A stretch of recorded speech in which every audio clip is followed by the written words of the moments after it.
La 70e année de la reine sur le trône a été célébrée par un conseil à Norfolk avec un hommage à Sa Majesté coûtant aux contribuables 32 000 livres, a-t-on rapporté. Le jubilé de platine en juin a vu des célébrations et des hommages dans tout le pays, mais le conseil du district de Broadland a poussé les réjouissances trop loin pour de nombreux habitants de la région de Norfolk. Le conseil a organisé une fête prestigieuse pour plus de 300 invités et a commandé 7 statues de corgis en osier pour l'occasion. Le corgi est devenu un symbole national et l'une de la monarchie britannique en raison de l'affection de la reine pour la race.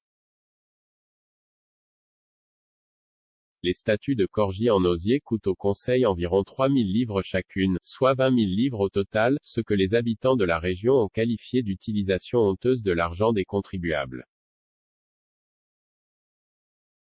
Les statues de corgi ont été qualifiées de trop chères par les résidents, bien que le conseil espère récupérer une partie de l'argent en vendant les corgis. Les statues sont actuellement situées à différents endroits autour des Norfolk Broads. Leur prix a été révélé par la conseillère libérale démocrate Caroline Karimi-Govanlou lors d'une réunion la semaine dernière après avoir demandé combien ils coûtaient. La question a été répondue par le chef adjoint et conservateur Trudy Mancini-Boyle qui a déclaré que leur conception, leur construction et leur emplacement s'élevaient à un total de 20 631 livres et 41 pence. Le chef adjoint a tenté de justifier ses coûts en notant que le conseil avait fait une bonne action en achetant localement plutôt qu'en Chine.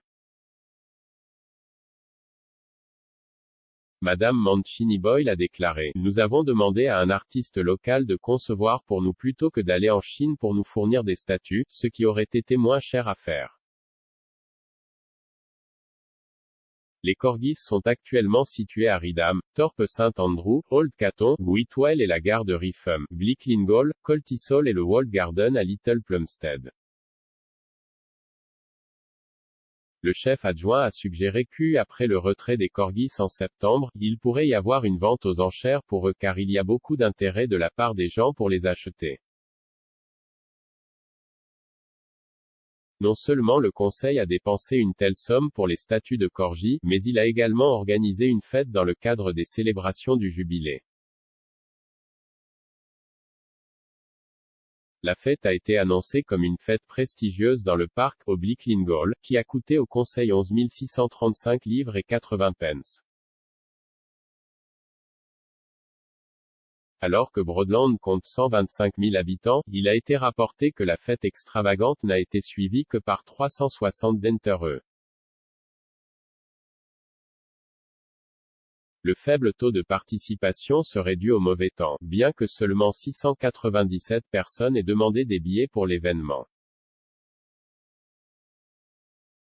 Selon Madame Mancini-Boyle, la majeure partie des 11 635 livres et 80 pence a servi à payer le personnel et à louer un écran sur lequel ils ont diffusé Encanto de Disney.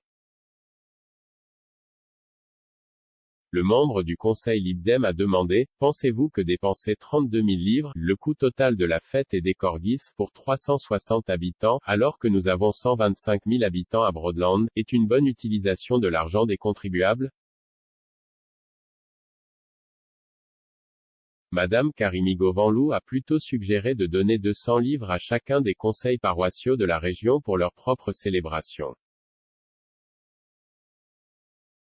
Les résidents locaux ont répondu sur les réseaux sociaux aux révélations sur les dépenses du conseil en disant: « Ils sont beaux, mais l'argent aurait dû être dépensé pour quelque chose de plus nécessaire, comme des toilettes publiques. »